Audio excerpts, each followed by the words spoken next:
Giklaro ni Talisay City Mayor Samsam Gulyas nga adunay 43 ka mga tawo ang ni-recover sa COVID-19 sa syudad. Iya kining gipatinaw human sa data sa Department of Health nga nag-ingon nga walay recoveries nga natala sa ilang dakbayan. Hinungdan nga gibalik sila sa Modified Enhanced Community Quarantine. Ania ang report ni Sheila Gravinez. Adunay kinatibuk ang 43 na ka mga tao ang nangaayo sa COVID-19 sa siyudad sa Talisay, sumala ni Mayor Samsam Gulyas. Sa unang adlaw sa Modified Enhanced Community Quarantine kung MECQ sa Talisay City niadtong Hunyo 16. Matod sa Mayor, dugang 7 ka mga tao ang nangaayo sa COVID-19 sa ilang siyudad gikan sa 36. Giasoy ni Gulyas nga human sa tigom sa Interagency Task Force for the Management of Emerging Infectious Diseases kun IATF-MEID niadtong gabii sa Hunyo 15. Iyang gitawagan si Secretary Carlito Galvez, Chief Implementer sa National Task Force Against COVID-19 ug gipangutana kung unsay mga basihanan sa desisyon. Gitugan ni Galvez ngadto sa mayor nga base kini sa data nga gihatag sa Department of Health sa Central Visayas nga nagpakita nga kinahanglan silang ipaubos sa MECQ. I saw data being posted in Facebook today. Then one of the main decisions is because we have zero recoveries in the city of Talisay. I just like to correct that. We have 59 active cases and we have 43 recoveries. So hopefully I'll bring this up. I'll bring this data up. I'll clear it up with the OH.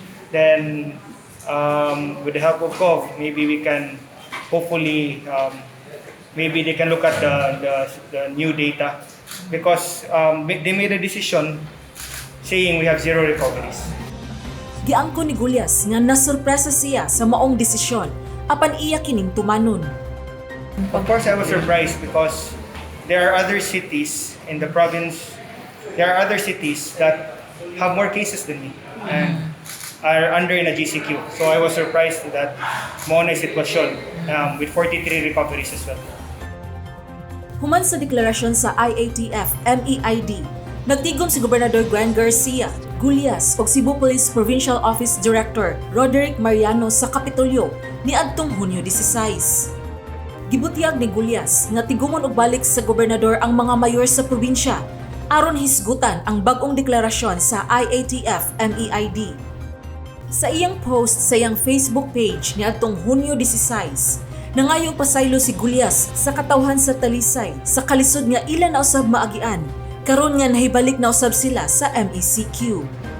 Siya nagtuo nga ang 16 ka tawo nga nangamatay nga narehistro sa ilang syudad dunay dako nga papel sa rekomendasyon sa IATF. Tungod sa pagsulbong sa bag-ong mga kaso sa COVID-19 ug halapad nga community transmission sa mga barangay, gibalik sa ECQ ang Cebu City, samtang MECQ ang Talisay City ug gipabilin sa General Community Quarantine ang ubang mga lungsod ug syudad sa probinsya sa Subo, Mandaue City ug Lapu-Lapu City hangtod sa Hunyo 30. Kini nga mga rekomendasyon nalatid sa Resolution number 46-A nga giaprobahan ni Presidente Rodrigo Duterte ato sa ilang tigom niadtong gabii sa Hunyo 15. Alang sa balita sa Subo, kini si Sheila Gravinez. Subay sa bag-ong pamaagi nga gipatuman sa probinsya sa Sugbo sa pag-report sa kaso sa COVID-19. Nasayran nga adunay 269 ka aktibong mga kaso sa lalawigan. Adunay natala nga 37 nga namatay, apan upat lang niini ang tungod gyud sa COVID. Samtang ang uban insidenta lang. Ania ang report. Adunay 269 ka aktibong kaso sa coronavirus disease kon COVID-19 sa tibok lalawigan sa Sugbo. Kinigikan sa 426 nga kinatibok ang numero sa COVID cases sa probinsya. Gikan Marso 23 ngadto sa Hunyo 14. Matod ni Gobernador Gwendolyn Garcia nga gikan sa numero sa active cases, 84 niini ang na-admit sa mga tambalanan. Samtang 39 ang anaas sa mga quarantine facilities o nag-home isolation. 146 niini ang mga asymptomatic o kadtong mga wala nagpakita og sintomas. Gibutyag sab ni Garcia nga 37 sa mga COVID patients ang namatay. Apan ang 32 ni ini, incidental o namatay tungod kay anaa na sila'y ubang mga sakit. Upat lang ang natala nga namatay gyud tungod sa COVID sa tibok probinsya, samtang 120 na ka mga pasyente ang naka-recover. Kahinumduman nga miapilar si Garcia ngadto sa Department of Health 7 nga aktibong kaso lang ang i-report. Kini aron mawala ang kabalaka ug pagtuo nga padayon pang nagkadaghan ang kaso sa COVID sa probinsya. Dugang pa ni Garcia nga padayon niyang itausab ang uban pang mga sakit nga padayon nga nagkataas ang kaso sama sa dengue ug tuberculosis. Sa datos nga gipresentar ni Garcia, kapin 2,700 ka kaso sa tuberculosis sa lalawigan gikan Enero hangtod Hunyo karong tuiga. 31 niini ang namatay. Samtang kapin 2,400 ang kaso sa dengue ug 12 niini ang namatay sa susama nga higayon.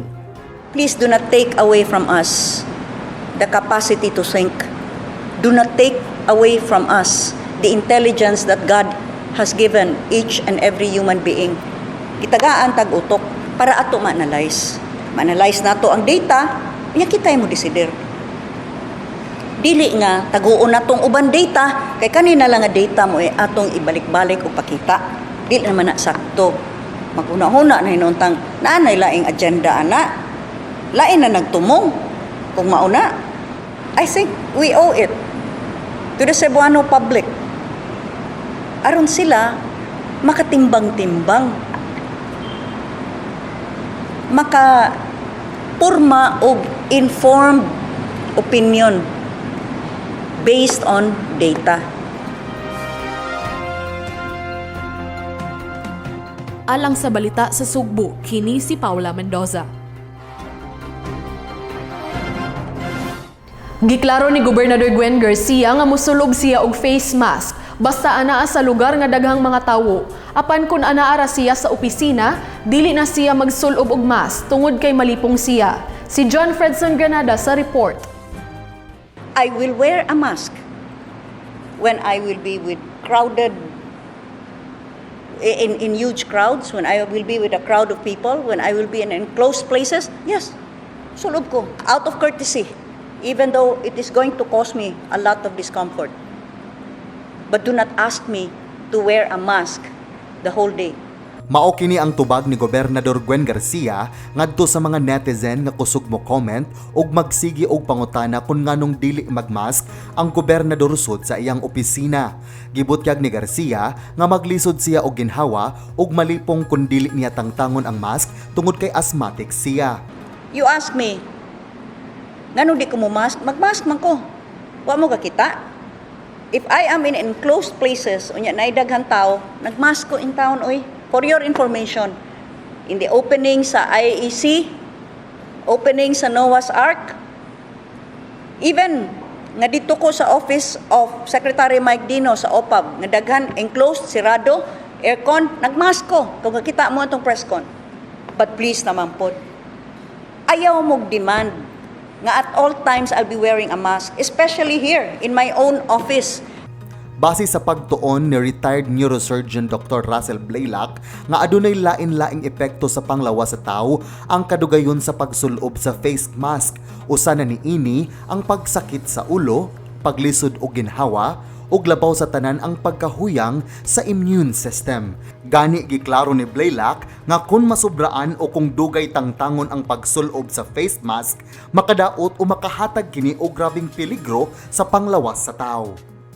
Tungod ni ini, mipasidaan si Blaylock nga kung walay sakit ang tao, dili na kinahanglan magsulob og face mask.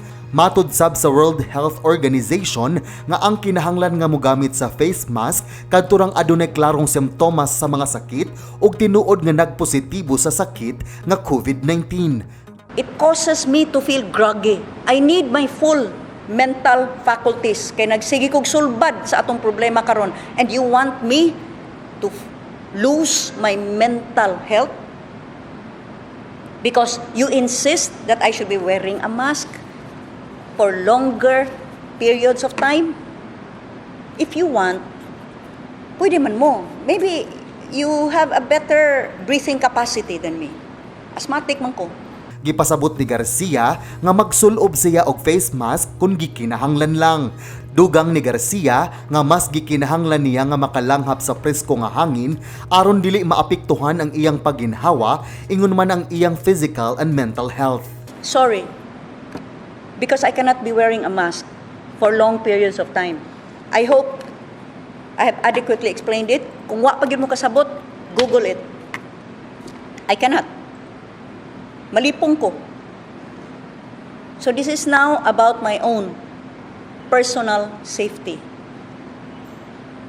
This is now about my own physical and mental state. And I need to protect my physical and mental state right now because I'm your governor. I have huge responsibilities. Alang sa balita sa Sugbo, kini si John Fredson Granada. Ikiha ang nursing aide sa Vicente Soto Memorial Medical Center nga nang hinaot nga ma-COVID positive si Governor Gwen Garcia. Matod sa gobernador aron kini maghatag og leksyon sa mga magpataka og comment sa social media. Si John Fredson Granada sa report. Pasakaan og kaso ni Gobernador Gwen Garcia ang usa ka nursing attendant sa Vicente Soto Memorial Medical Center kon VSMMC nga si Sean Clifford Ukat. Kini tungod sa iyang comment sa Facebook, diin nangandoy siya nga magpositibo sa coronavirus disease ang gobernador. Matod ni Garcia nga bisan pa man og dangayo og pasaylo si Ukat, apan ipadayon ni Garcia ang kaso aron dili na sundon sa ubang katawhan ang iyang gibuhat. Kay kung imo ni pasagdan, magdaghan. Nay uban makakita, pwede ra di ay. Suma, katong usa, nga niingon nga mahitag mamatay sa kuno ko, among gipatawag. Pero pwedeng hilak, kay nagihack ko na iyang account. Ato pang gitrace ron, kung tinuray man ang nahack, pero gitanaw na sa NBI. Kung imo na pasagdan, ay, unsa na malay pagtulunan in taon nga makuha ang katawhan. Sa pagbisita ni Ukat sa buhatan ni Garcia ni adtong Lunes, Hunyo 15, matod ni Ukat nga wala siya miuyon sa bag-ong protocol sa Department of Health nga time-based discharge ang buhaton sa mga tambalanan tungod kay usa sa iyang kauban sa trabaho nag-negative apan sa sunod nga adlaw nagpositibo sa swab test. Matod ni Garcia nga wala magpasabot nga dili ka maimpeksyon sa virus human mag-negatibo sa test. Kay you're supposed to know better. Nursing attendant, good ka good. Mas kibaw ang takabahay ni ini, kung sa epekto sa COVID-19 sa tao, kumagrabihan. Kinaakas Vicente Soto nagtrabaho. Unya mo na imong gipangandoy nako. Kaya nga imong kauban nga na negative, unya na positive, unsay labot. Hello? Unsa may labot nako?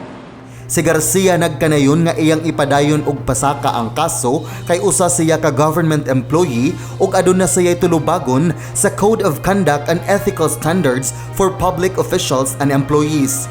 Pero kay naamang gud ka sa Vicente Soto nagtrabaho. Government employee ka. Na kay accountability. Not to mention Code of Ethics. Sean Clifford Ukat.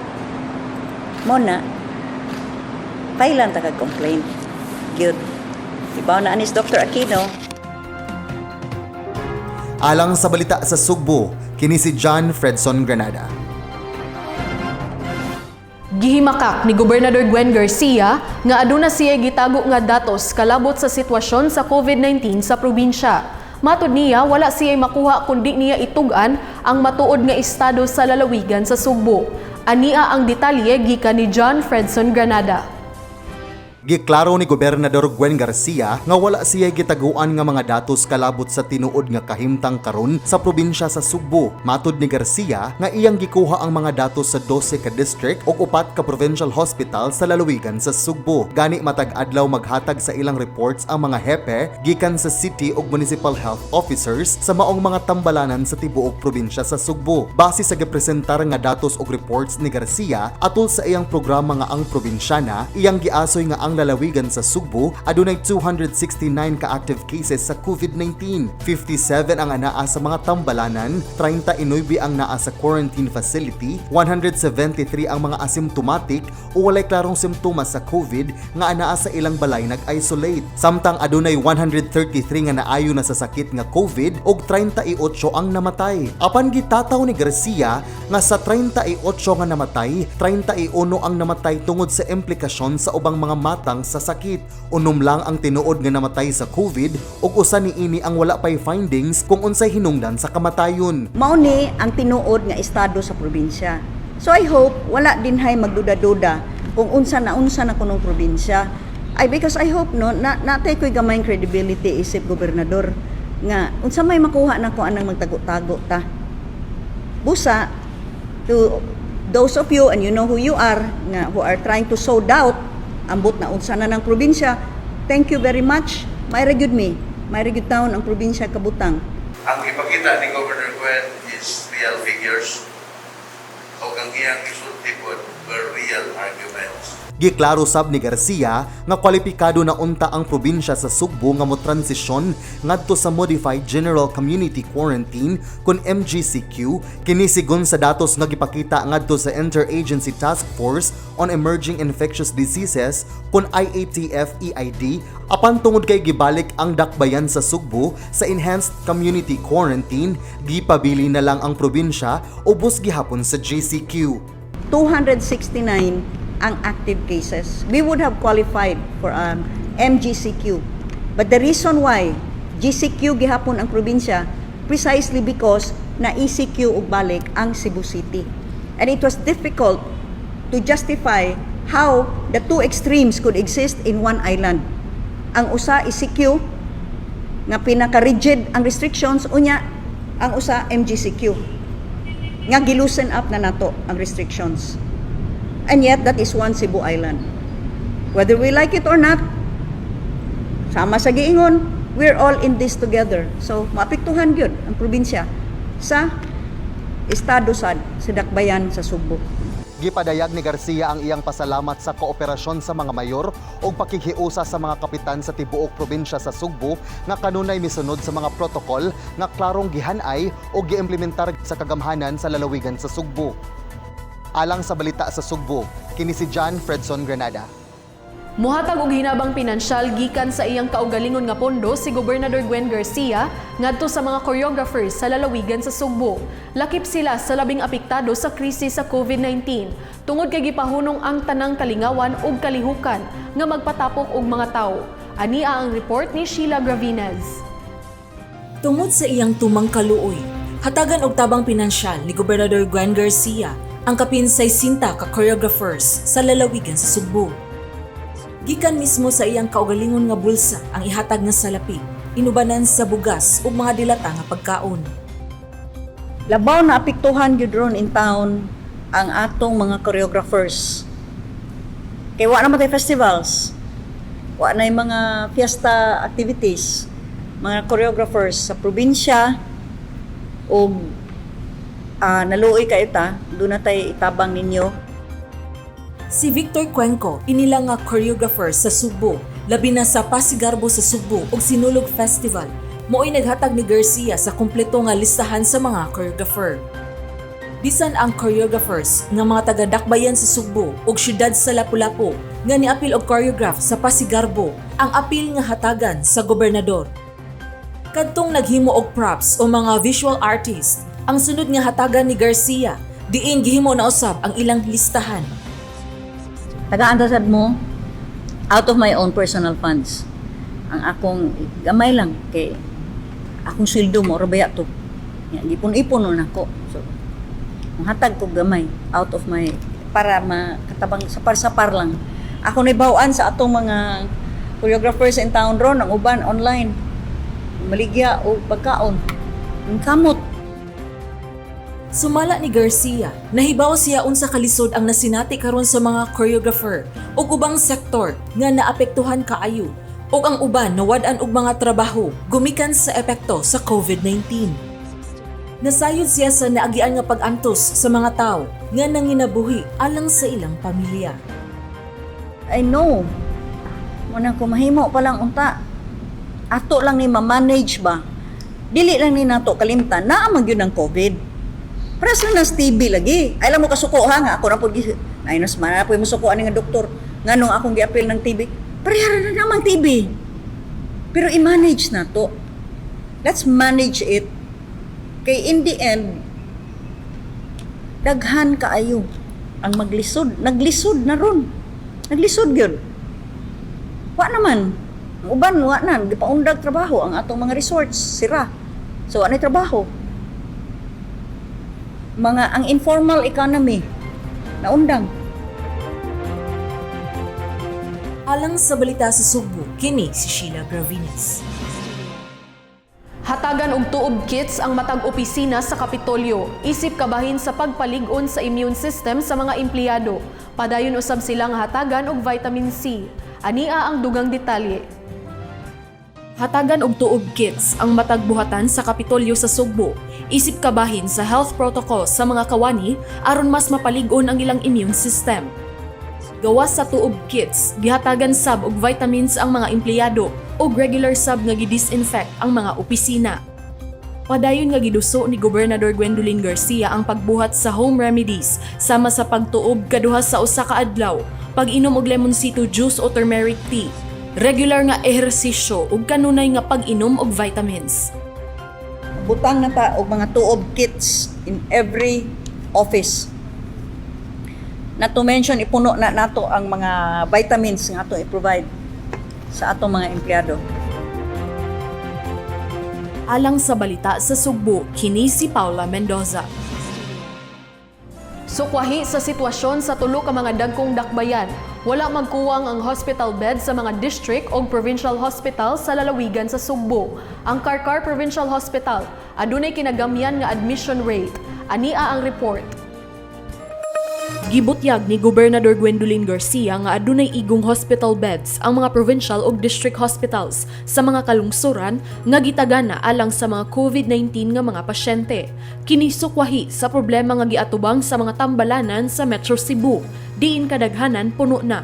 Sa mga datos nga gipresentar ni Garcia ni adtong Hunyo 15, makita nga mubo ang admission rate sa mga provincial ug district hospitals. Sa 12 ka mga district hospitals sa lalawigan, 120 ang kinatibuk ang gidaghanon sa mga higdaanan nga gitagana alang sa mga severe acute respiratory infection, influenza-like illness ug COVID-19 cases.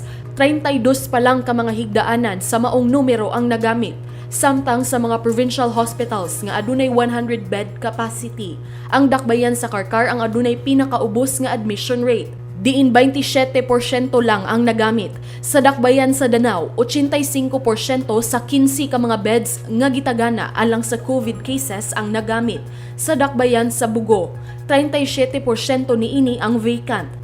Samtang 55% sa mga higdaanan sab sa Balamban Provincial Hospital ang wala pa nagamit, apil na ang intensive care unit nga ilang gitagana. Nga sa atong mga ospital, whether these be provincial hospitals or district hospitals, we have more than enough beds that have been allocated for possible COVID or ILI. Alang sa balita sa Sugbo, kini si Paula Mendoza.